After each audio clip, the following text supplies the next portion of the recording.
Victoria is our Chief Operations Officer. And what we're going to be discussing, as you can see, it's not scripted at all.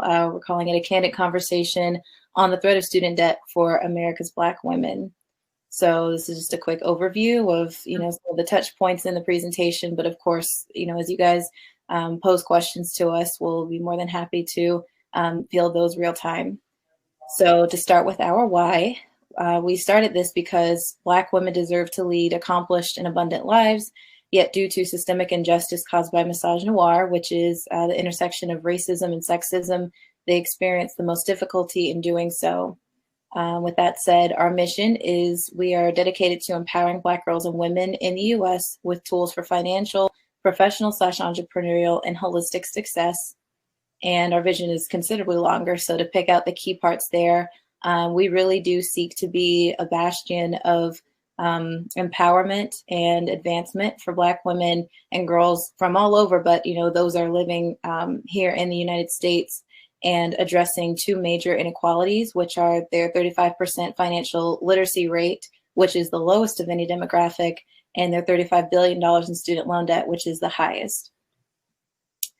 And then just a timeline. So a lot of folks think that, just due to the magnitude of our organization, that we've been around for several years, which is super flattering and exciting. But truth is, we actually opened our doors on June 7th of this year, prompted by the whirlwind of Black Lives Matter, George Floyd, Briana Taylor, what have you.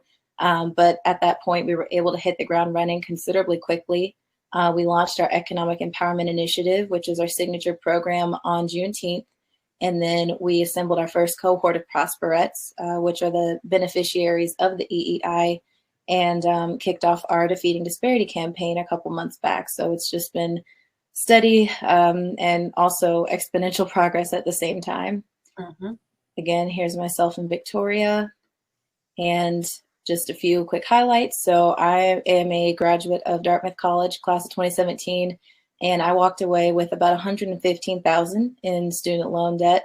And that, closed a lot of doors for me in all regards. I had a really difficult time, finding work, and then you don't really have the freedom to explore and, hold out for higher paying jobs when you have like those really hefty payments, being taken from you every month.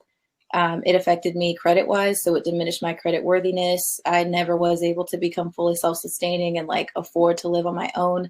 And then I'll let Victoria speak to her experience. Yes, so I graduated from La Cordon Bleu in 2015. I originally moved to California out of high school with $300 in my pocket and school starting, and I really didn't have a huge drawn out plan, but I graduated with around $60,000 in student debt. But just to make sure that I could go to school and, do the things that I needed to do, I ended up, getting renting a room in a house. So I had crazy amount of roommates at one point, and just figuring out, self-sustainability and secure housing was a challenge and is a challenge for a lot of our prosperettes. So ultimately, we are the women we serve and have experienced the different strifes that our prosperettes continue to experience. And that's really led us to what we do with the Prosperity Project. Absolutely. So with that, we were able to put our heads together once I called in Victoria and our Chief Programs Officer, Corey, and then eventually our other two founding team members. We were able to assemble the EEI basically as the solution of our dreams, because we're it's so auspicious and it hasn't been done, but let's do it. So the slogan for that is taking America's Black women beyond debt free. So, the conversation in terms of student debt forgiveness and relief, normally it kind of starts and ends with student loan debt being paid off, but we see that as a tool and a means to an end. So that's the first of several components. In terms of the women that benefit from the EEI, so this is a just overview of the demographics. Of course, we have a few outliers, but the general characteristics are that they are college educated, and that's how they accrue their student loan debt. Typical age is between 22 to 35, but we have the complete range is 20 to 41. They're mostly unmarried, single income household, of course, a very high debt to income ratio. 9 times out of 10, extenuating financial and situational circumstances, such as, you know, kind of like Victoria outlined, living with, you know, tons of roommates, not being able to sustain on their own, etc.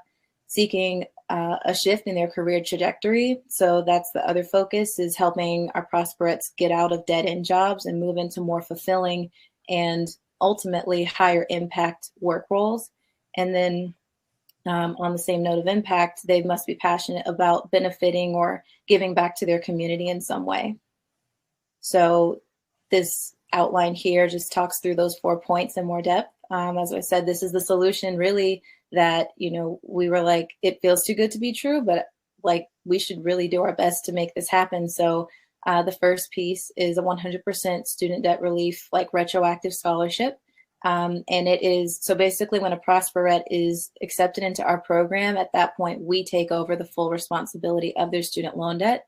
So it's not an upfront payment, which is how we initially thought it would be. And the reason we do it, you know, now, well, how we do it now is like we split it into 12ths. So the program lasts for a year, and whatever the number is, we just split that into 12 payments and then disperse them accordingly. That's actually a way to preserve credit, because we spoke with a few financial experts and they were like, these massive money drops could actually ruin their credit worthiness. So to ensure that they no longer feel that burden, but also aren't disadvantaged inadvertently, that's how we do it. The next piece is the financial education. You know, like I mentioned, trying to boost those financial literacy rates, which are abysmally low, unfortunately. And then also matching our prosperettes with mentorship in their specific target area. So we have partners in about 5 major corporations, and they cover everything from entertainment to education, tech, finance. So plenty of options. And then the last piece is pay it forward. So our prosperettes will have the choice to either give back to us through sponsoring a future prosperette, mentoring a prosperette, or volunteering with our organization. And then in terms of how, you know, we open avenues for involvement, of course, the first and one of the most helpful is donating at this address you see here. And 80% of our funding goes explicitly to the EEI.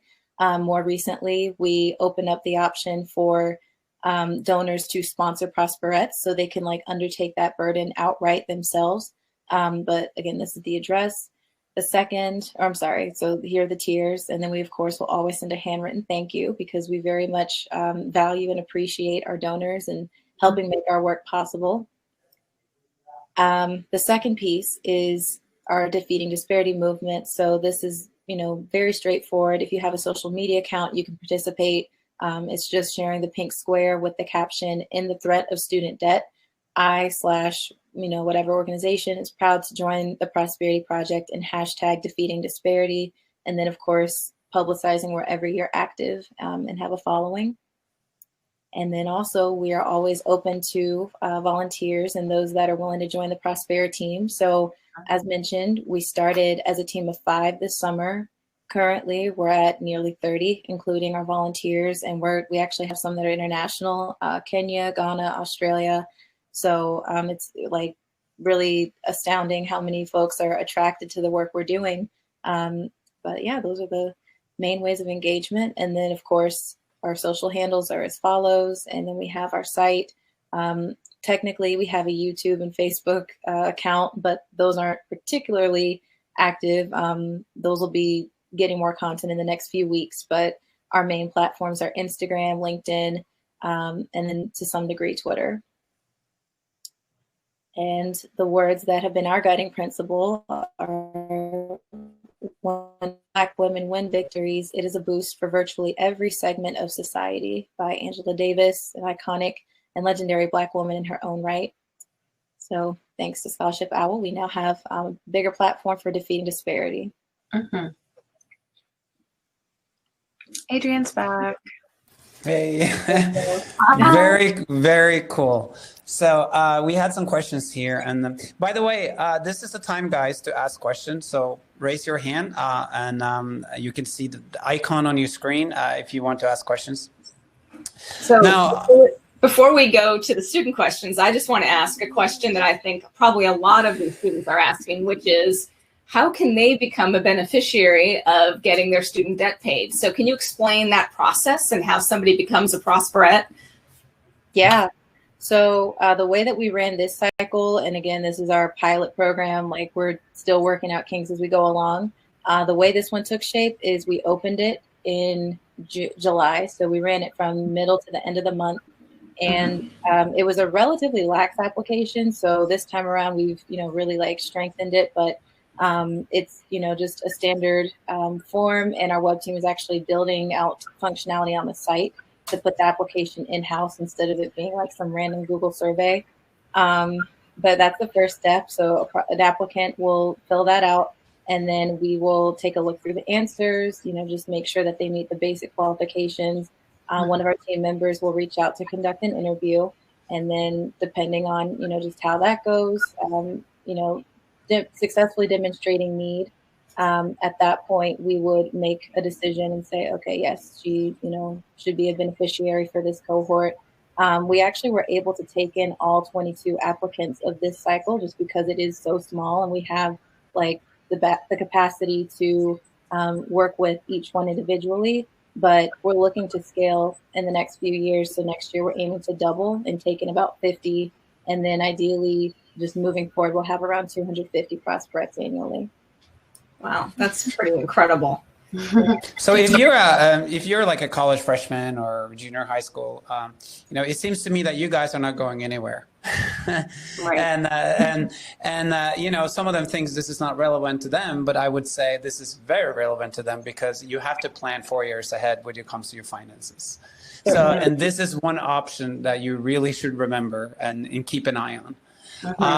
Some people are asking if they could come and volunteer or if you guys needed help. And what will be the process for someone to apply to be a mentor or to be, just to help? And how would they do that? I know there was a slide there, but there were still questions. So maybe we should address it. Yeah. First, I'm really sorry for those who would ask to slow down. I couldn't see the comments, and so I just kept going through it. So my apologies. I can if it would help, I can pull certain slides back up. But in terms of getting involved, so just send an email to our general account, which is info@theprosperityproject.org. And yeah, we perfect. I was about to say, yeah, so we can have it written down. It's manned by all of us. So one of us will see it and be able to reach out and set up a time to, have a preliminary discussion and see what good matches would be available. So one question I had is, as a Black woman in America and growing up as a student, we know that there are a lot of challenges. How are you able to achieve the things that you've achieved? I mean, we have just been working on a nonprofit ourselves, and we know how brutally hard it is. I mean, we completely underestimated how hard it is to get help in these projects, because as we know, a lot of those projects are completely political motivated, a lot of them, and to find someone who is altruistic is hard. How are you able to achieve such a thing? And what drove you to start this project that really fueled you? Because I can tell you're extremely passionate because we had several conversations. So can you just give us a little background about how this came to be and how you fought through the struggles? Certainly. Yeah, so my student debt journey officially started in 2017. So again, when I graduated, and I didn't actually pay it any mind because I was so scared of how, monstrous of a total that would be. So I ended up at one point finding work with a small startup back in Atlanta, and they were focused on helping students refinance their student loan debt. And as I did my job as I was in marketing and communication, so I researched and had to pull a lot of stats on just how the crisis even started. And as I read up, I was like, this seems a lot like putting a Band-Aid on, an amputated arm. I don't think refinancing is going to be a long-term solution. So I was like, there has to be a better way. And then just, I ended up running out of time with forbearance and simultaneously going through it in my own right. I was like, this is just a nightmare. And I remember the feelings of not only going through that, but people not caring, as well as saying oh, that's what you get. I mean, you took out the student debt. Why are you complaining? You you got an education, you got a degree. What are you mad about? And I'm like, and I'm not saying that I don't appreciate that. Like, I'm very grateful to have gone to, the school I did, but I really do feel like, had I known it was going to set me back with a negative net worth in my 20s and limit just so much of my options and opportunities, I would have taken scholarships a lot more seriously. But I know that, that's not always like the route that most people go on the front end. So just really being able to empathize with others who were like, I don't want to be punished for life over a decision I made at 18. That was the basis of it in my mind. Yeah, and I think for me, I was in a position that a lot of young people may relate to. My dad did go to college, but I didn't grow up with him. So I didn't have anybody to ask about like what next steps were for school. So, I mean, in a way, I was sort of first generation, and some of our prosperettes are, first generation students, but their parents are immigrants. And so, just navigating the country as the child of immigrant parents is a challenge in itself, but also navigating the collegiate world as a first generation student is challenging. And I would just like to implore juniors and seniors to really feel out your options and, check out what's available, what benefits there are for you in your state. Because I think, well, Briana knows, in Georgia, where we went to high school together. Oh, you did?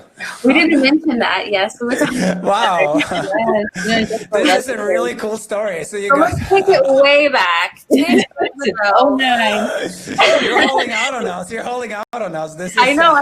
Okay, so we met in 9th grade in 2009. So we've known each other for a really long time. We also went to school with Matthew, our CTO. Yes. But yeah, no, I had no idea about, just even the cost of applications for school. So I would just like to say, if anybody's listening and, you're in that position where you don't necessarily have anyone to ask, just make sure you do some research about, what schools in your area might be a good fit. Like have maybe a list of 10 of your top dream schools, and then schools that are in your state and schools that are like outlandishly unaffordable, but some that are actually, options that you think you could afford, and really look into scholarships if you don't have any money up front to pay for it. Because I mean, any money that you don't have interest attached to on the back end is much better than the interest that comes on the back end. It's absolutely wild. Yeah. I want to comment on that because I get so many students that contact ScholarshipOwl saying, gosh, it's so hard to apply for scholarships. It seems like it takes so much time. And what if they don't come through? What's the point? And there are a lot of students think, well, if I don't get scholarships, that's okay. I'll take out student loans. And it's not that student loans are not an option. I mean, they are an option, but it's a lot easier to sort of think about it when you're 18 years old and go, the fastest way to guarantee I'm going to go to the school I want to go to, if I can't afford it, is just to sign on the dotted line and take out a loan, right? And I'll just worry about it later. The problem is that at 18 or 19 or 20, first of all, you don't really know what it's like to pay for anything, because chances are you haven't paid rent or paid for your own food at that point. Right. And no concept of money. You have a budget, and then at the end you graduate, and especially Briana, for having over $100,000 in debt. Do you mind sharing with us what your initial payment was going to be, like your monthly payment when you got out of college? Yeah.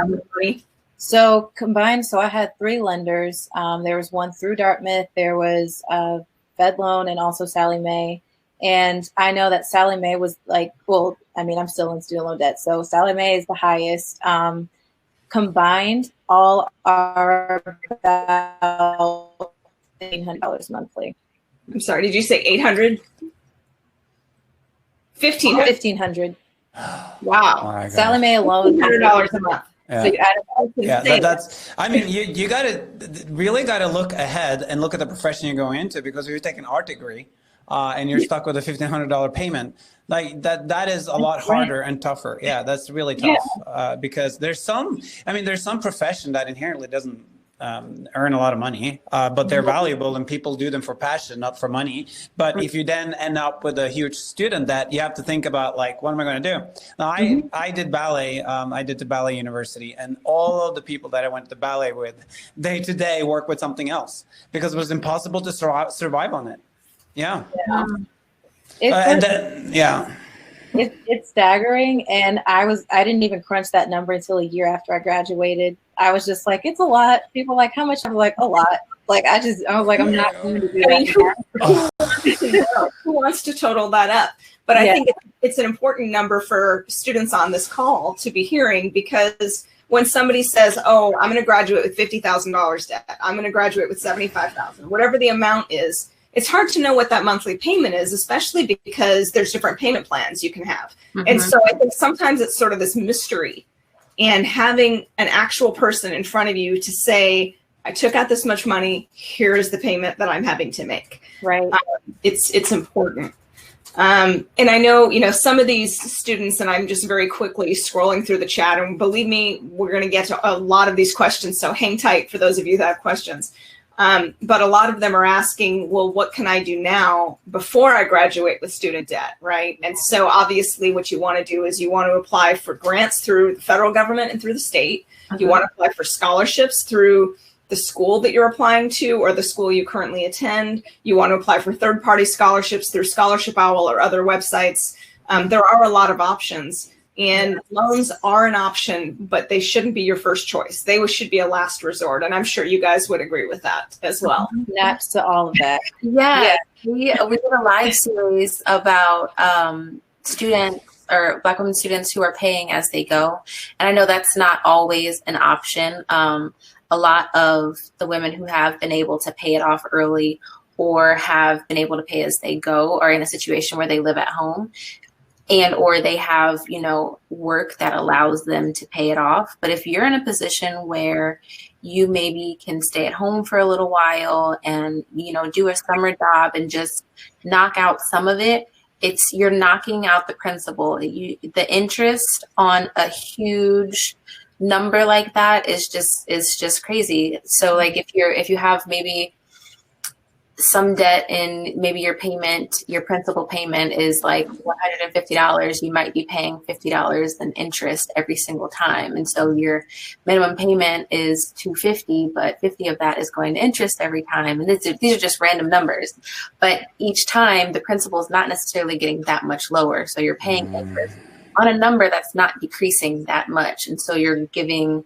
your lender back more money, which is, in the long run, you end up paying more than you originally borrowed. And so if you're in a position where you can work and pay it off, or, take the time to apply for the scholarships, it's absolutely worth it, because you will be putting money towards the principal and not the interest if you're paying it early. What would you guys done different at this point? Knowing what you know now, like what would you two have done differently going through university? Oh, well, to take it all the way back, like if I was, like senior in high school, I would have assessed, do I need to go this traditional route? Like, do I need to go to an Ivy League school? Also, being like, I didn't really know what I wanted to do. I went in initially to major in government, like international relations. So going that route, I probably still would have picked school, but knowing what I know now, like just how, my communications and my skills as a writer and entrepreneur have really come to serve me. I'm like, I just feel like the institutional education, like so much of that was just me, like, can I just hurry up and finish this term? Because I felt like the classes were so unnecessary to what it was I wanted to do long term. So just really deciding if that makes good sense for you. And like you said, Adrian, like weighing the pros and cons, like, you're getting that name brand of a school, but also like this huge bill on the end. Like, is it worth it? Is it going to cancel out? Will it be a net positive? Had I still gone that route, I would have taken scholarships so much more seriously, because I had the grades. It's like I was, went through IB track. Yeah, I was. And there was no reason I couldn't have gotten more. I think I seriously applied for maybe 5, and I got 1 scholarship, and it was because a family friend pulled some strings. It was her sorority. So. Yeah. It's fascinating. I think it's extremely fascinating how you come to the point where, and I think what's very different with your project is that you're not just throwing money at someone, because that does not help. They need a different fundamental understanding. And somehow you came to that understanding. Like you're saying, there are classes and things that would be done different. Like, why doesn't people know certain things? You would think that university will educate them that way, but you recognize there are certain holes in people's understanding or people's knowledge level to survive in life. Some basic understanding around finances and all other survival things. And that's amazing that you recognize that. And you were like, okay, we're going to do something about this. Not only are we going to help them with the student debt, but we also are going to be there with them and coach them and mentor them and make them succeed in life. And this is what I was like, it's your life experience that came to that understanding, correct? 100%. Yeah. It took a lot of unlearning to get to that point. Like just things I had been raised to believe, things that conventional wisdom as it would have you believe things. Like I had to really step back and reassess like my sources of input. You know, I listened to different podcasts, read all kinds of informative books, and I just like all of 2019, I spent the year just reevaluating my outlook on life. And that's how I ended up getting to a position where I could, you know, start Prosparity when I did. So I was going to say, I think the issue that we're addressing at large is disparity, but what that mainly encompasses is a wealth gap. And there is such a gap in wealth for Black households, but also general knowledge about how money works, what to do with it, because it's not there largely. And so we really just wanted to address those overarching issues that affect the disparity that Black women ultimately are dealing with on a day-to-day basis, especially after making such a huge money decision to put themselves in a better position, and they ultimately end up being more burdened by it. So we just really wanted to undo that. So you think that you guys are successful because you're from an Ivy League university? You think that's it? It's like, I can never do what Bree does because she's from an Ivy League university. Does that hold true, or is it an opportunity for everybody? No, I would say that. No, I didn't go to Ivy. I mean, for culinary school, it was top tier. But I didn't go to an Ivy school. I think a lot of the things that I learned were through just life, connecting with people, networking, making sure to stay in touch, handwriting thank you cards. Bree is really good about that. But I think one of the most valuable things that you learn throughout life is really connecting with people and being authentic and putting your best foot forward. And you can't, if you want to do something amazing, there's no way around it. You can't be lazy. You're going to have to work your butt off. It takes a lot. I mean, Briana is 24/7 always working. And I'm just like, girl, you got to like chill out sometimes. You got to relax. But, you know, when you're trying to set up something, you have to put the work in for sure. Yeah. So I'm going to bring up something here, and you guys have some incredible statistics on your website that really blew me away. And I want to throw the numbers at you guys and have explain to the audience what these numbers mean. Okay. So what is 111%? That is the percent of Black women's income that is consumed by their student loans. So effectively showing that they're paying money they literally don't have towards their student debt. Which is incredible to think about. And what is 33,000? That's the average student loan debt for Black women. Okay. Mm-hmm. And what's 5 times? That is the likelihood that a Black woman will default compared to other demographics on student loan debt. Which is incredible to think about. That's incredible. And what is 13%? So 12 years post-graduation, that's how much more a Black woman owes on her student loans, 12 years after graduating, whereas a white man by that point, on average, is paid down 44%. Wow. Wow. And so, you know, most of our audience today, if not all of our audience, are Black women. So these are all statistics that are relevant to every single person in our audience. Mm-hmm. And I think what's incredible is that you guys have put together a project that is going to change those statistics for the women that you work with. Mm-hmm. And that's huge. And it's not only going to change it for those women, but it's going to change it for their entire family, because something you and I have talked about in prior calls is this idea of building intergenerational wealth. Can you talk a little bit about that and about how important that is for everyone, but specifically for Black families?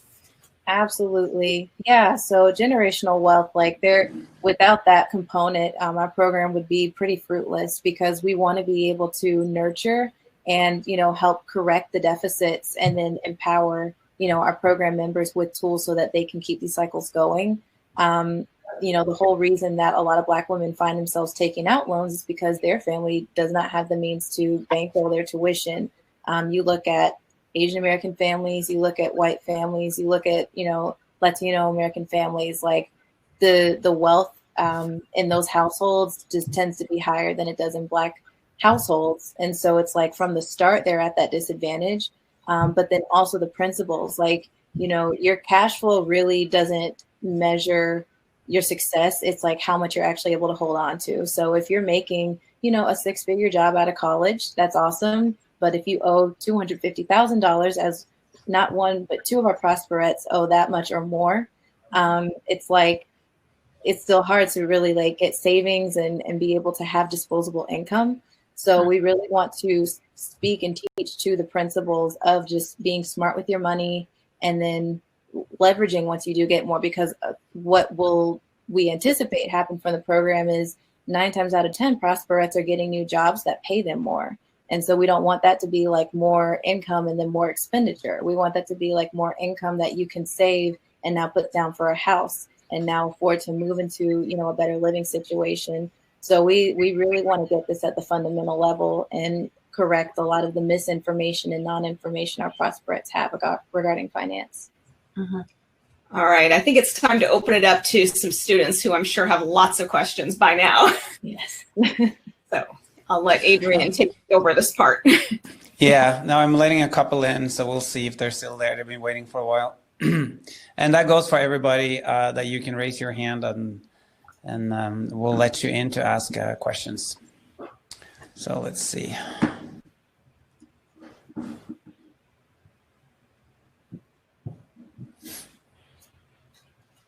In the meantime, do we want to answer a question in the Q&A? Sure. In the chat? Sure. Yeah. Oh, that's what I thought we were doing. Okay. Let's see. I saw one who asked, let's see. There's a couple that were further down. What if you've applied for grant scholarships but have not received any and now you're a senior with loans? What can I do?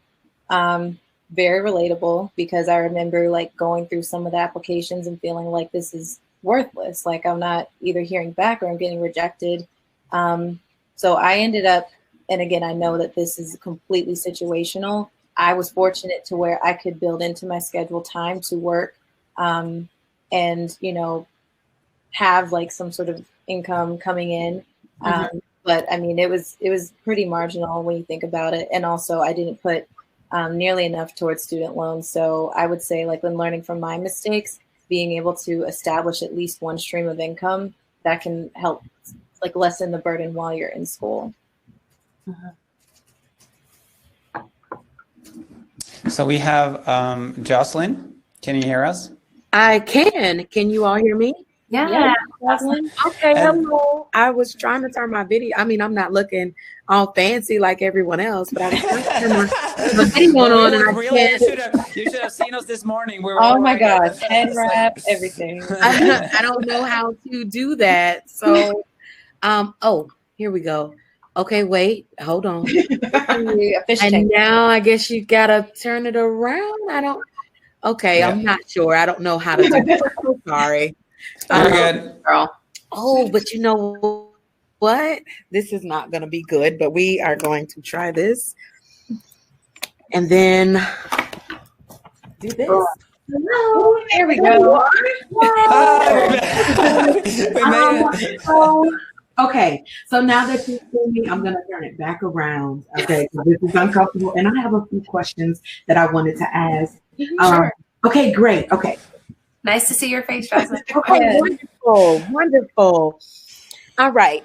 So one, I wanted to say to Bree and Victoria, one, thank you for being awesome. This is amazing. Just listening to you all and knowing the obstacle that you all are trying to tackle is a very large one. So I am a student myself. I just recently started my MBA course or my MBA program, and I'm slated to graduate in 2021. So this is definitely something that is not only interesting, but like I want to get my hands dirty. So I have a few questions now.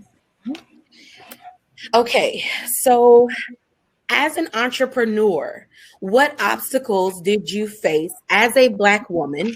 And are those lessons transferred over to the Prosperette? That's the first question. Okay. I would say what makes Briana and I perfect for this is that we have personally been two-time entrepreneurs in our personal interests and respects. And I think we both had our own challenges solo. And I think a few of those challenges, at least for me, were just capital and maybe understanding exactly what to do. And I think one of the beautiful things that has happened as we've all come together for the Prosperity Project is that we have a team. And when you have a team, you can, rely on people for different things. People have different skills to bring to the table. And I think that for me anyways, this is blossoming and moving so quickly and so prosperously is because we have a team and we can, all do different things and bring different things to the table. So I think making sure that you have strong people to link arms with. What about you, Brie? Yeah, I would for sure say capital was one of the biggest, and that actually my student loan debt at one point is what was kind of fueling me to take on client work.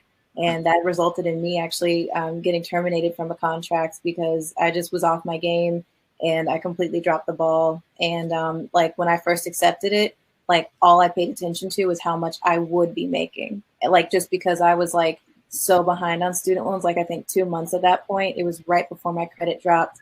So it like was this force that made me act out of character in a lot of ways. And so I ended up kind of like having to abandon, just that venture altogether after a certain amount. I mean, it's called The English Major Takes Tech.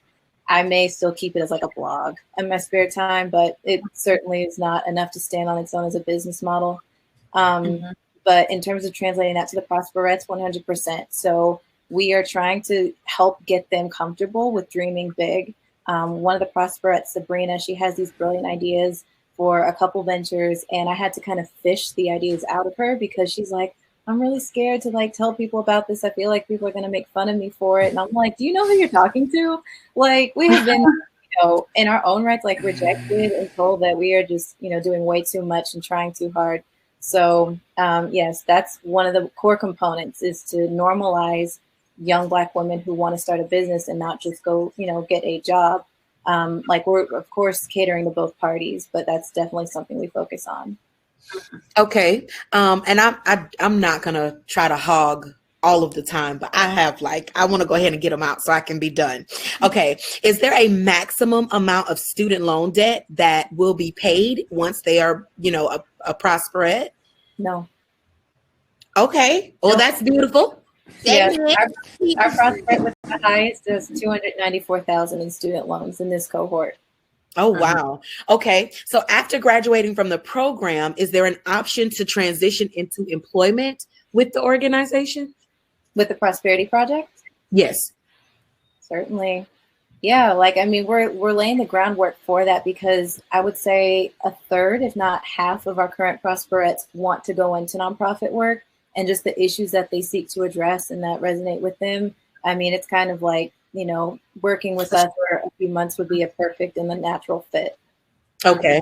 And will the various mentorships turn into, which we know that it's not always a guarantee, but is the point of the mentorships is that to help turn, that guidance into a potential employment position, or, like, is that the point, or are we just simply, and I say we as in future prosperettes, are we just to assume that, the mentorships are just there so we can, kind of soak up all the information, or, does that turn into, like a segue into a potential job? Have you seen that happen anyway? Yeah. So, I would say we have two different types of professional partners. One that's going to be purely mentor, and those would be our financial coaches. And then we also have different partners for resume building and, helping out with soft skills just to prepare our prosperettes for the job market. And then we've also got certain partners that are interested in more like externships and possible job opportunities. So it really just depends on what the specific track they want to go with, and what partners we have and we can plug them in with. Okay, and last question. I will be done after this. When I ask, what does the program entail? I'm more so asking, like, how does the calendar of a prosperette look? Are there workshops? Are there classes? Do you have to, attend a certain amount of classes for a certain amount of hours? How long does the mentorship last? The cohort, like, kind of give me an understanding of what you can expect, within the program prior to you graduating. That's a great question. We actually just came to that understanding a few days ago. Because, like, it was kind of nebulous for the last few months. We're like, yeah, they'll do like 6 to 12 months of coaching, but to like actually convert that into working around not one, but a couple people's schedules. What we anticipate for the financial coaching is 1 session a week. At the start of the coaching, we'll actually have the prosperettes take a financial literacy assessment. And then at the end of their coaching, they'll do the same one so that we can gather in-house data, and publicize that, like, just be able to show the growth. But from the mentorship, because that's, again, just more of like finding two people who would make a good match to really work together. Because it's like mentorships are supposed to be a bit more organic. So like even having it as a pipeline normally is kind of frowned upon, but we're going to really great lengths to make sure that the coaches are all in, that they can, if they're not Black women themselves, that they are competent and able to meet the needs of Black women and not, let their biases or blind spots inhibit their ability to like give advice. So that would be like once every other week for an hour, roughly. Like it's for sure not a heavy time commitment on the mentor side, but also very beneficial still from the mentee side. Okay, awesome. Well, thank you, Victoria and Briana. You all continue to operate in excellence. It's beautiful. So I'm looking forward to learning more. Yes, please do. And Victoria, let's put our Instagram and handles in the social media, because that's the best way to like get, real time updates. Okay. So I'm going to put a few things in the chat so you guys can stay in touch. Yes.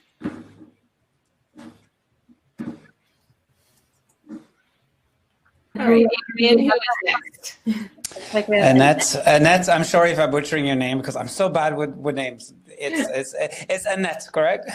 Yes, it's Annette. Hi, everyone. Nice to meet you.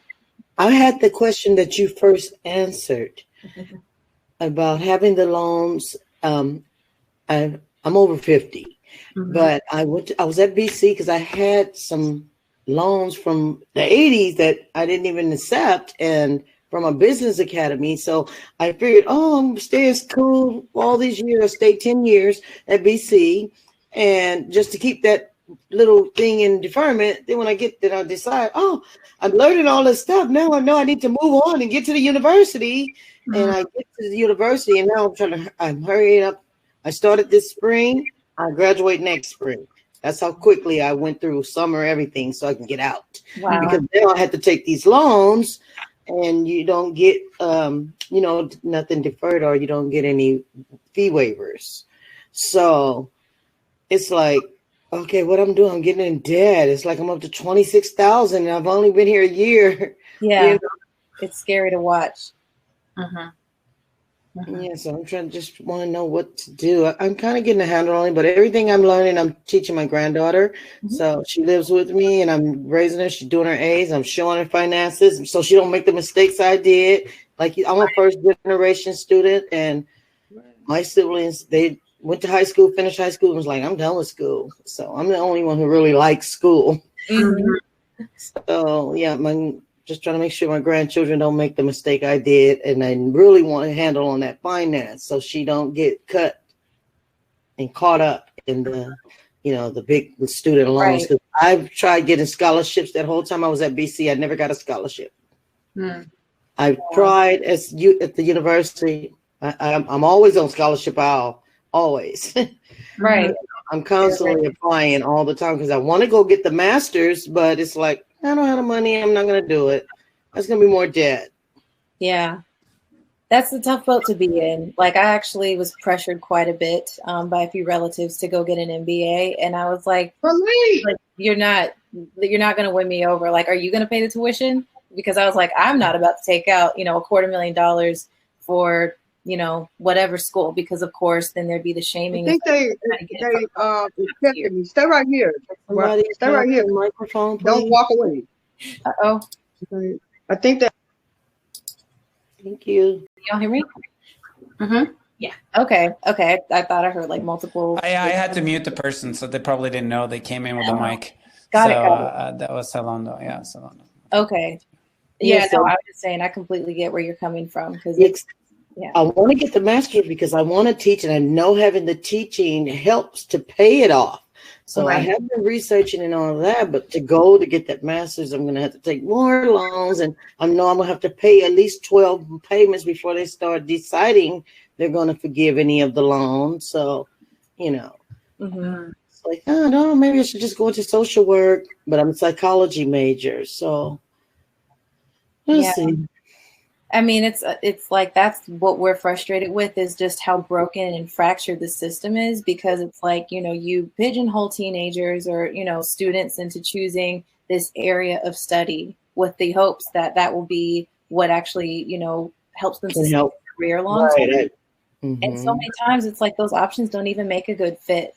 Like, they don't know how to teach to certain skill sets, or they don't know how to like prepare people to actually transition. So like my disadvantage in going to where I went is that I didn't become a consultant. So there were really no resources for me.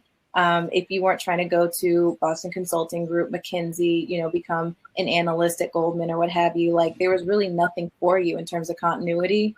And a lot of these institutions were actually looking to, become part of their networks and start changing the way that they create these programs and the way that they are able to serve their students. I saw someone ask about working with colleges. We actually have an in with Grambling State University, as far as the HBCUs. So we're definitely looking to expand our reach to help this affect change on that front too. Yeah, that's great, because the granddaughter's just 13. She has a little way to go. So I'm just making sure I take her along with me on my ride right now. She's on that ride with me. She's in college. She don't know it. She's learning early. Smart. Yes. Yeah, thank you so much. Thank you. Somebody else may have questions. I see the timer go counting down. Let's give someone else a chance. All right. Thank you so much. You're welcome. Salonda, I unfortunately unmuted you. So if you can unmute yourself, there's going to be a blue icon with a microphone. If you can click, there you go. Can you hear me? Yes. Okay. Yes, I have gotten ready for the evening, so excuse my appearance. I have several questions. I want to first say thank you for the opportunity to speak, and thank you for starting this company so that we can be able to learn a lot. A little bit. I'm Zalonda. I graduated from Winston-Salem State University in North Carolina, and I have an interdisciplinary degree. However, I also receive Social Security income. So I'm on a limited income, high debt, and I'm trying to figure out how to get through this nightmare. I also have my own company, the Family Hope Center, that I'm started off the ground, and it's still in its baby stage. So I am trying to figure out how to navigate the next couple of years and get out of debt. So could you help me through that, some kind of way of navigating what would probably be the best way of getting out of debt on Social Security and starting a company? Thank you. Yes, absolutely. So I would say maybe, I think starting a company is a great way to bring in some additional income. And that would be my overarching point, is if there's any opportunity for you to bring in any additional income as an entrepreneur, or if there's any, I'm not exactly sure where you live or, you know, what your past experience is, but if there's any way that you can just work to bring in just a little bit more income a month and put that directly towards that. I think just after talking with some young women who have paid off their student debt sooner rather than later, one of the things that I noticed is that they paid more than the minimum. And I know that might not necessarily be the most easy thing to do. It's easier said than done, especially if you're on a limited income. Budgets are super important too, and just really sticking to the budget and making sure that, you know, you take a look at, you know, what is your year going to cost? What is your month going to cost? What is your week going to cost? And just breaking it down like that and knowing exactly what you need. Basically, day by day, you can kind of set benchmarks for yourself if you come up with some opportunities to bring in some additional income, so that, you know, if I go through this month and I at least make this, I'm good. But if I have this additional income, I can put it towards, you know, making sure that I knock that debt out as much as possible. So I'd say in the middle of a pandemic, when we really can't do much anyways, it's a great time to be creative. And that's one of the things that has really served us with the Prosperity Project, is that we're home. So we've had the opportunity like no other, where maybe before in our past entrepreneurial ventures, we didn't have time because we were juggling full-time work schedules or school, but we really had the time to dedicate everything to this project. So if you've got something in your heart or in your mind that you're wanting to do that could possibly bring you in some additional income, I say go for that. That would be my advice. Can I chime in too? I have one. Yeah. I think this is important, very important, and it's a sentence we hear a lot: ask and you shall receive. Yes. Ask for help. Join support groups. Mm-hmm. Come to the webinars like now. People will help. If those two individuals here did not approach us and ask us to have this webinar, we would never have done it. Mm-hmm. You know, they be bold. People will help. In these times, you'll be surprised how much help you're going to get. Yeah. You know, and don't be scared of talking about your situation and asking people. You'll never know. And if you keep doing that every day for 5 years, you're going to be in a lot different place right now. And I think people don't have patience.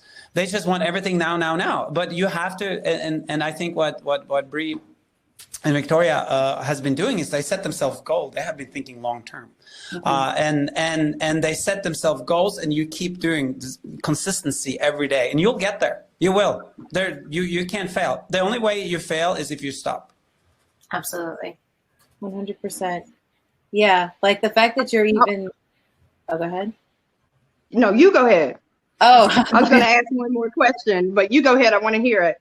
Yeah, no, I was just going to add to that, like everything that they said, plus, you know, just definitely having the right sources for, like, you know, like your mindset, just, you know, because it's so easy to get swept up in like the think pieces, and then of course the political takes, and, you know, it's like there's always like this angle of trying to scare people, and oh my gosh, like, you know, it's toxic, and I mean, it's a horrible problem, but it's like if you constantly just subscribe to those resources and like that's your only source of input, like I know in my case, it certainly diminished any hope I had for a really long time of being able to get out of student loan debt in my lifetime.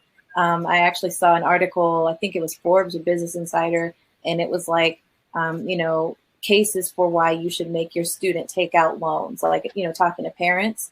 and a woman commented and was like, please take this down. She's like, I, just now paid off my student loans and I missed my fertile years because of how long it took me. She's like, I can't naturally start a family, and I could like feel that pain through the screen. So it's like, that was educational, but I also had to start thinking like, okay, I can't go too deep down this rabbit hole, or like I don't have any like possibility of being able to lead a life differently. So just my 2 cents would be making sure that you're seeking out, things that bring hope and like can help you as Victoria's like get resourceful. Okay. Based on what you said, I probably got 2 more questions now.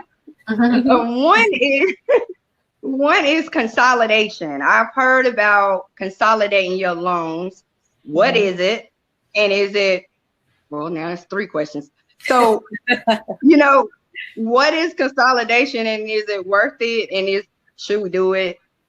I mean, neither of us are financial experts by trade, but debt consolidation essentially is going to consist of a company basically grabbing all your debt from certain places, especially if it's of a certain category, and they basically assume the debt and have you pay them back at a lower interest rate. So it's kind of like a refinance, but basically they grab debt from different areas and combine them so that the interest rate is ultimately lower than what you would have paid with your original lender. So I think it's a great option if you can find a company, because not every company takes care of each type of debt. So you definitely need to do some research about what companies are available for the type of debt that's out there.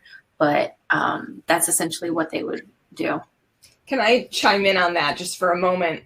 If you have public student loans, so in other words, ones from the federal government, if you consolidate them through a third party, if there's going to be ever federal loan forgiveness, like for example, through the Biden administration, your loans may not qualify. So I would be careful right now, because the Biden administration is talking about doing some loan forgiveness. And we don't know if that's going to happen, right? It either has to be through executive order or through Congress. But if it happens, and if you've consolidated, your loans may no longer be eligible. You might so, the clock. Yeah. So watch for that before you make that decision. Like, thank you. One last thing. I have a 15-year-old here, and but I have a 15-year-old, and I'm trying to get him prepared for college. His goal is to go to college. And so I don't want him to make the mistakes that I did. Right. Even though I didn't take student loans out every semester, but they're still impacting me now. Sure. However, what I'm trying to get my son to understand is these scholarships that y'all were talking about. Can you go over that again? Because he's in the room, about how important it is for him to understand that he needs to do these scholarships to prepare for college, because I can't afford it. If I can't afford for myself, I know I'm not going to be able to afford for my children, and that hurts me. So, yeah. So my one sentencer for that is, if you value your future flexibility and like, just ability you have to like live life on your terms, do as many scholarships, like treat it like it's a full-time job of applying, because they are out there. And at this point, I mean, gosh, like we went through the scholarship process 7 years ago, and like, there were so many like just kind of free range monies that were really hard to find. So people used to have to carve out like whole weekends, but now, there's ScholarshipOwl, there's other platforms where they're like all housed under one place. Just spend an afternoon going through that, like evaluating the criterion, checking the boxes, making sure you fit, because there's money out there. And I keep seeing articles talking about how many scholarships are just, kind of like for the year. Yeah, the money just doesn't get used because no one applies for it. So it is out there, and like just make it your mission to find it, because yourself in 4 years will be so grateful. I have some other suggestions too, and this is great. I know we've got a lot of younger students on the call right now. For those of you who are still in high school, do what you can to get college credits while you're still in high school. You can get AP credits or IB credits, depending on what your school offers. That's one way to do it. But a great way to get college credit before graduating high school is through dual enrollment. A lot of high schools offer opportunities for you to take college classes at your local community college or online classes or community college, and then apply that credit towards not only high school, but towards college. There are students, if you can believe it, who graduate high school with an associate degree because they work really hard to get those dual enrollment credits. What that means is that you get to graduate college early. So you spend less time in college, less time paying down your debt, and maybe not even having to take out debt. Also, you can start at a community college, and that can be a really inexpensive way to begin your college career. Where you probably don't have to take out loans at all because it's something that's much more affordable. You can live at home for those first 2 years, or if you have credits already, maybe you only have to go to junior college for 1 year and then you transfer. It's really a great way to guarantee a lower cost of college versus, what do you want to call it? The state education program will actually pay for your college units while you're in high school. They will often even pay for your textbooks. So find out what your options are within your state, because wouldn't it be incredible, right? So let's say you take a college English class while you're in high school, it counts for your high school credit, it counts for college credit, and it's paid for by the state, not by you. So there are a lot of great options. You went off. We're going to move to the next one. Thank you for your questions. Yes, thank that was you. amazing. Amazing. Thank you. Like, I haven't really gotten back one that accepted me. Now, the school that I want to attend is extremely expensive, and it's been a dream school, and my mama and daddy ain't got that much money. Right. But I'm trying, like, what would be your advice to me? Like, I'm searching really hard for scholarships, but not everyone is fortunate to get the scholarship that they really need. Sure. So what I think I would, if I was in your position, maybe go with Jennifer's advice. I think when I moved to California, I wasn't a resident there, but after I was a resident there, and I don't know what the state schools might be like around Howard, but I found out that the state schools, or like the community colleges in California, are $46 per credit hour. And then the state schools, I think, were like $246. So that's like CSUN and Cal State Berkeley, Cal State Fullerton. And so for junior college, I think it might have been something like $1,000 a year to attend. And then for the state schools, it was more like $6,500 to attend, which is a lot more affordable than some of those like larger universities. So I would suggest maybe if there are some schools in the area, I don't know if you're a resident of that state, but maybe going to a smaller, less expensive school for the first 2 years and then transferring might be a way to at least save money and get more into the scene, possibly find some scholarships on campus, and then be a part of that community to see what resources are available in that area. Yeah, I think that I just want to say a lot of people worry, going to community college or something for the first 2 years, it's not the same. It may not be the same experience when you start, but once you transfer, the experience is the same, and nobody cares where you got your associate degree. They care where, that you have a bachelor's degree. And frankly, they often don't even care where your bachelor's degree came from. They care about your degree, and they care what your major is and if it's relevant to the profession you're pursuing. So, but obviously, Howard is a fabulous school. It's got a name for itself. There's value there. So I certainly would recommend, if cost is an issue, do an associate degree at a community college first, then transfer, graduate from Howard, get your degree from there, and you'll get that name recognition, you'll get that college experience you want, but you won't be in so much debt if you don't have the scholarships you need. The first 2 years are largely general education, and those are pretty similar across the board. So, I mean, the programs are obviously different from each institution, but you're going to get a lot of the basic information covered in those first 2 years, no matter where you go. Right.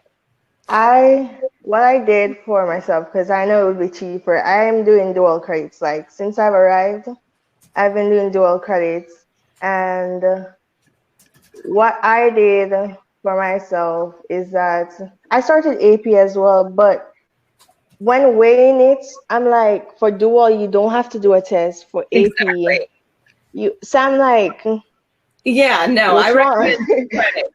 AP, So it's really hard, and then if you don't pass the exam, you don't get the credit. So I totally agree with you. Dual credit is better. Yeah, so I chose dual credit straight across the board. But what I was looking at was National Guard, because I know someone was telling me that they pay for your school. Yes. And so I was also looking at that one as a big way to pay for my school. Do you see that as a great idea? If that's what you truly want. So like my beef with, you know, some of these repayment things that are like created through the government is that they make students take work on their terms. So it's like, you know, teaching in, you know, like certain public school systems or just going into like certain lines of work where people are like trading basically like their passion or like where they could be making a higher and you know, stronger impact, like being able to align what it is they want to do with like the output through their work. So if that's something that truly interests you as your career, I say that's like, you know, a great fit and it's kind of like a 2-for-1. But if you feel like you would be in a way settling or going off track as a means to make this, I personally would say like, you know, lean on some of the other options that they've discussed instead, because just the resentment and especially if you're someone like me who just like, you know, once passion hits you, you just get very like all in with it.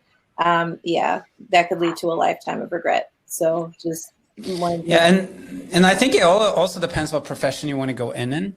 You have to think a little bit about that, because I know in tech, education is not that important because you deliver results. But if you're going to become a doctor or a teacher, you know, you need to have your credentials. So it also depends what profession you want to go into. I know in tech, I have a friend of mine, she didn't know what to do. I recommended her one of those accelerator programs in San Francisco. She did it for 4 months, got a job. And by the way, if you're a Black female, you'll get hired on the spot. I'm not kidding you. When I go to hackathons, typically there's no Black people there. And there's no entry to go into a hackathon. It's free for everybody. So they desperately need Black female talent. And this woman was an Asian female. And she went 4 months and 4 months programming course. And it's a boot camp. It's brutally hard. But afterwards, she got a job, and today she has a top job in New York. She makes 130 grand, and from 4 months of schooling.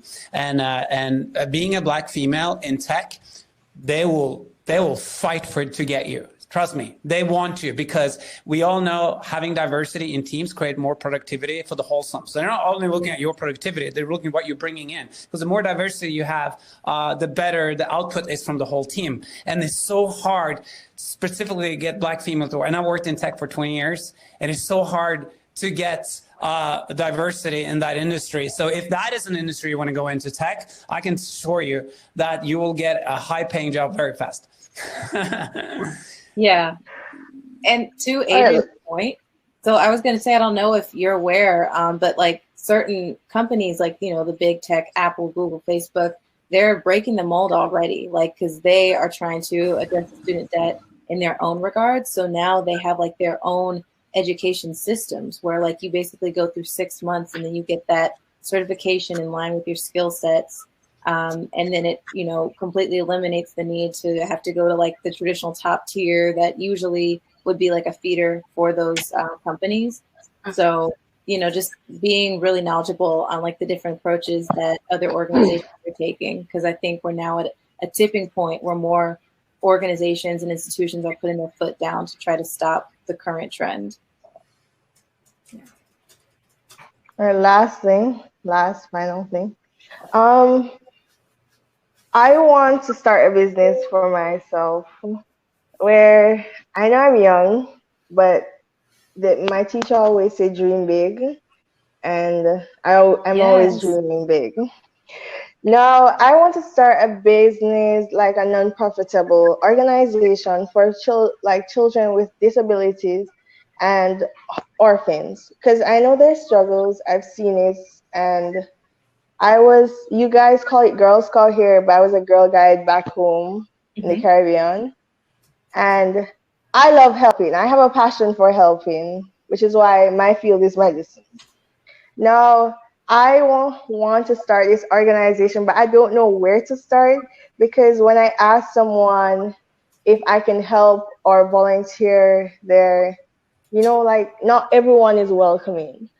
So I want to know your advice in starting this organization. Yeah, unfortunately, friend, it's a very lonely road as an entrepreneur.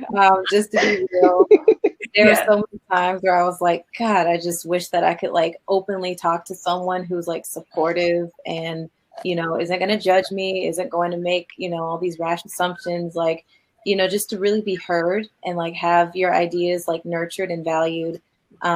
Definitely seeking out the right group. So, I mean, even if you don't apply to become a prosperette, like we still have, like we go out of our way to make all of our platforms like very hospitable, just kind of like a safe haven for Black women everywhere who, just want to be able to feel like seen and like, oh yes, my people, like I'm among others like myself.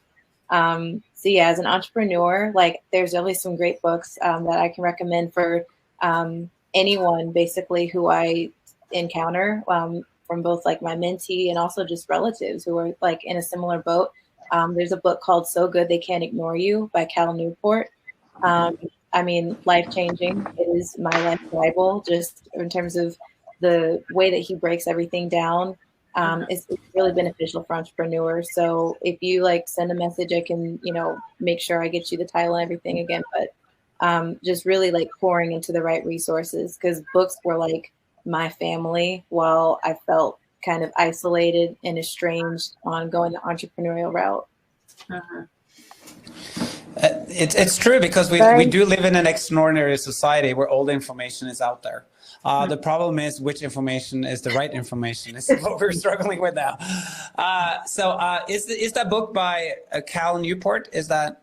Yes. So good. Okay, I'll share the link in the chat. Okay. Yeah, Okay. Someone like already. Okay. Yeah. Excellent read. All right, thank you so much for giving me this opportunity to learn. Certainly. Have a great night. Yeah, you too. Bye. Good luck. Hi, how are you? I'm fine. How are you? Can you hear me? Yes. Okay. So I have questions for myself and for my daughter.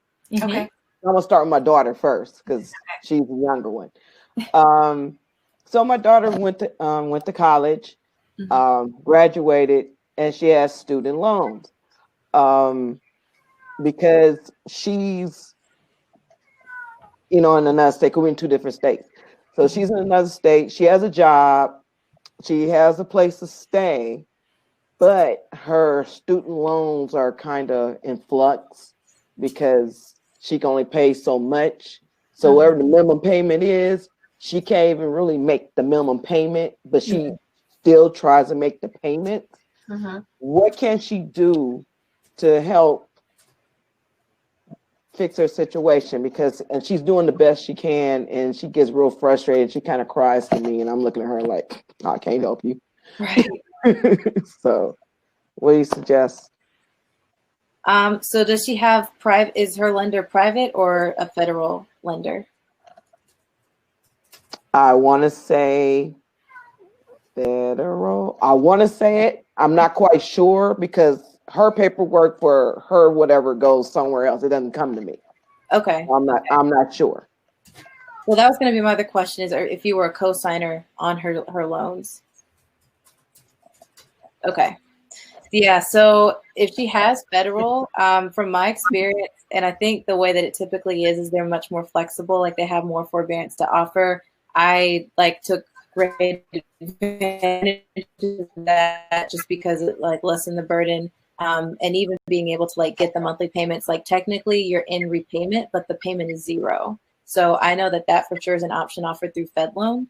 The private lenders, admittedly, they're rougher. My private lender, Sally Mae, and she's not friendly. So it's been a hassle trying to get those payments negotiated. I swear, it was a headache just trying to explain the situation, as job things happened and finances were shifted left and right. So she definitely is going to have more luck if she tries to get forbearance. with federal. And then like Sallie Mae and private lenders do have forbearance, but it's not nearly as much. So, 6 months or so. Yeah. The other thing is if she's able to put it into forbearance, but can still afford to make some payment, she can make lower payments during the forbearance to get her loan lower, but she won't be bound to that minimum payment. So if she can only pay $10, it's better than paying $0. So, that's something else to consider. Mm-hmm. Okay, enough about her. Now about me. So, I'm gonna go back and bring it forward. So I got my master's and I had a loan, but the repayment was so high that I couldn't really afford it. So when I had a private lender. So I went to them and I told them that I couldn't pay that, whatever it was $800-900. And I had single parent, 2 kids. That wasn't happening. Absurd. So I told them, they said, well, what can you pay? And I said, I can only pay $250. And I was told that wasn't enough. And I said, so you're not going to accept my $250? And they said, no. I said, well, I guess you're not getting paid. Right. So fast forward, that was 2007. So fast forward to 2019, we're now owe $79,000. And I decided, I said, well, let me call the U.S. Education. Okay. And they said, well, if you can pay in 6 months, pay $54,000. And $4,000? $54,000 as opposed to $79,000. In 6 months? So it's 6 months. Yeah, it's 6 months. But in that interim, I sold my house. So I had the money. So now I had no student debt. But now I'm going for my doctorate. Now I'm right back in student debt. Wow. And I've been looking for scholarships. I mean, do you all know where I can get scholarships for doing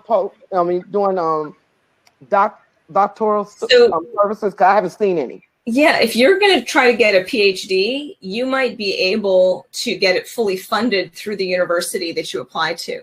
Some universities do have fully funded PhD programs. Well, I'm not getting a PhD. I'm getting an EDD. What is that in? A doctorate? A doctorate in education. Okay. So basically, the PhD is like the research part. Yeah. EDD is we take the research that they did and we put it into practice. Got it. Okay, so I didn't want to do the research stuff. I want to be the practitioner. I don't want to be the researcher. Right. So I'm looking for scholarships because like right now I'm not working. That's why I have the time to go to school. And I'm older and I don't know if I look it because I'm not a day over 35. Thank you. Because I'm over 50. So so when you were talking about your program and you said the 49, I was like, no, 55. Because I want to see if I can be a part of it. So have you thought you guys need to think about raising the number from 49 to 55? Oh, yeah, we have, you mean for the age for prosperettes? Yes. Oh, there's no limit. Like that just 41 is the oldest. Yeah. Okay. So yeah. Because I'm interested in it because it sounds like a really great project. I would like to be a prosperette. Play your cards right now because the founders are listening. Right. choose your words wisely. Because I'd like to learn. That's why I went back. My kids are grown now, so good and grown. My daughter's 31, so and they encouraged me to go get my doctorate, but I want to be able to thrive past the doctorate. Because like right now, I'm like with COVID, I'm not working. That's part of the reason why I'm not working. Because I was ill, and then by the time I got well, then COVID hit. I'm like, oh my gosh, right? Right. So since I'm home, I can't just sit here and do nothing. So you're pursuing your doctorate. Yeah. Well, from the sound of it, I mean, I think you hit like the bases, because that is one of the things we really are looking for, is making sure that this is a one-time, debt relief, as opposed to like prosperettes then going and taking out, like 2 more degrees worth of debt or what have you. So being at that stage already, I think, is a qualifying element. But then, of course, everything else, like we for sure want to stress that there is no age cap. People have actually tried to insist that we, focus only on, younger women or those who are just now coming out of undergrad. But I'm like, the statistics show that student debt follows Black women to the grave. Like, don't they also deserve like an ability to hit reset and like thrive, like you're saying, and do great things? So yeah, certainly apply.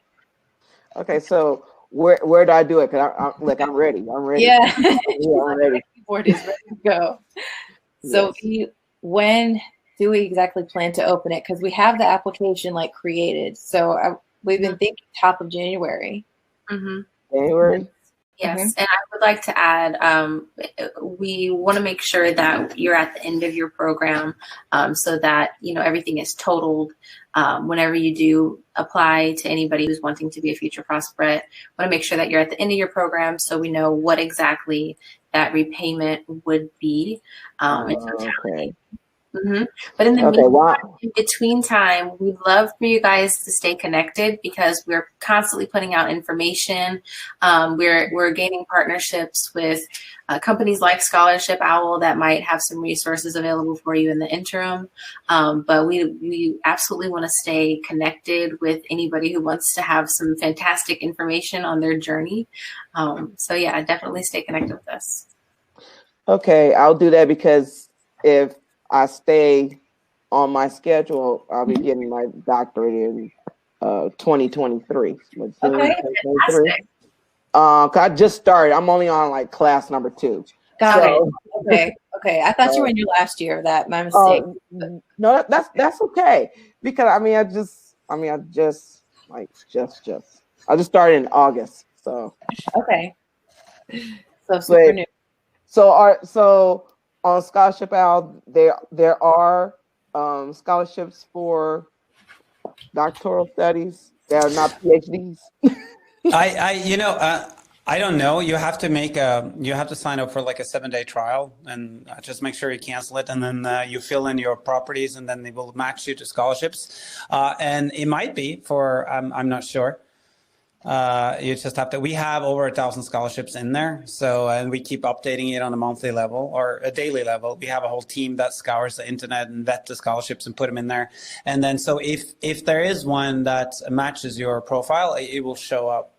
Having said that, though, now it's just a little plug for us. We're running a contest, a Thanksgiving contest, and I can tell you, there's probably a greater chance to win that contest than a scholarship. And it's a MacBook, the new MacBook Air, and basically what you need to do is that you sign up for a 7-day trial, and you apply for scholarship. When you apply for scholarship, you just comment on our Instagram post, and you will get 1 ticket to win the. And so far, we don't really have a lot of people who have applied, so that's a little backdoor for you there. Okay, and that's on ScholarshipOwl. Yeah, so go to scholarshipOwl.com/blog, and there will be a post, or go to our Instagram channel, just search for ScholarshipOwl account, and there will be the contest information there. And you sign up for a 7-day trial. It does require a credit card, but you can just cancel. Or if you forget to cancel, just send us an email. We'll cancel it anyway. No, we're not strict about it. We understand that we're trying to help people, not to rob them. Okay. And how much is the subscription? How much is it? I think it comes up to around $9 a month, and we have calculated it take around 20 to 30 minutes, depending how fast they are typing, to actually find and apply for a scholarship. So do the math. In our platform, you already pre-fill some of the some of the application, plus that we have an essay writer editor, and we also have recommended scholarships, and we also have a lot of tools in there to help you, because it's a numbers game, you know, and in business we know the same thing. The more you do, eventually something is going to stick. So you just have to have consistency and don't give up. And $9 is basically, and we come up with new features all the time. And also we're upping our game, including with Victoria and Brie, and we might do something there too. So we are trying to help as much as we can on all ends here. Okay. Well, you know what, everybody, thank you so much for answering my questions and actually listening to me, because as I was listening, I was like, okay, I don't know, maybe I'm too old to be there. No, part of it. absolutely not. We don't believe in ageism. But probably like until I graduate, I mean, I'll be willing to volunteer or help out in any way. Awesome. Because I like what you're trying to do, and it's a positive thing. And, you know, had a company like you all came along when my kids were younger. I mean, I know you guys are young, but, you know, then they would have both my kids would have graduated college, not just one. Because I ran out of money. You know, I just keep in mind, guys, the world is changing rapidly. It's not the same as it was just a few years ago. And right now we have internet, we have online. There's so many resources. There's so many ways you don't even need to put your face on the product to do business these days. So there's so many opportunities for you to go out there and try to be an entrepreneur and build something, or find support groups like this. I would call this some sort of a support group. We're trying to give this service. So don't give up. You know, it's an age, you know, I'm 45. So, you know, I consider myself an old dog, you know, but I still keep going, and you know, there's a lot of opportunities, and life is exciting. You know, and I think in all this struggle we have, all the focus on the negative, there's so much positive things to look forward to. So, and looking at you have a beautiful spirit. You look so positive. So, you know, so just keep going. You know, luck will come to you. You know, things will happen. You know, hard work pays off. It just does. Yeah. Okay. So I got your the email. So I mean so it's the Prosparity project.org for our website, yes, and then info at the Prosperity Project is how to get in touch. Okay. I wrote it down, and I'll stay in touch. Hear from you. Okay. Thank you, ladies. You're doing a great job and doing a great service, and you keep it up, and don't get discouraged. I know it's times you look like, oh my God, why? No. Stay encouraged. Yes, always. We appreciate it. Feedback keeps us going. And continue to be a blessing. No doubt. Thank you so much. And thank you, ScholarshipOwl, for allowing these ladies to present. You're welcome. Okay. Hey, there's a question in the chat that someone's asking. Brooke is asking, if you have an associate's degree, can you qualify, presuming that she has student debt that she's taken out? Yeah, we have a prosperette with an associate's. I mean, the average degree is, you know, a bachelor's, but like literally we have one who has an associate's, most a bachelor's, a couple master's, and then a few terminal degrees. Okay. Okay, so let's if you guys can scroll the chat group a little bit, and there's probably a couple of questions, and I think it's a wrap. I think you guys have done an amazing job. This was so much good information that came out of this. This is such an engaged audience. We really appreciate you guys taking interest and like actually caring enough to like dig more into what the weeds of what we're doing. I'm thinking, based on the questions that were asked, maybe we could have you guys back for another webinar in the near future. And maybe you could bring one of your financial advisors to participate. That would be a provide direct responses to students' questions about their finances. I think that would be. Oh my gosh, I love that you. Yeah, put that together. They would be all over this. I can for sure tell you. That would be awesome, because I know that you can just tell that there are a lot of students who have tons of questions, and your program is going to be incredible for those who are able to qualify. But there are students, who aren't graduating yet, and they still need help with their finances. So getting some advice from one of your mentors would be wonderful.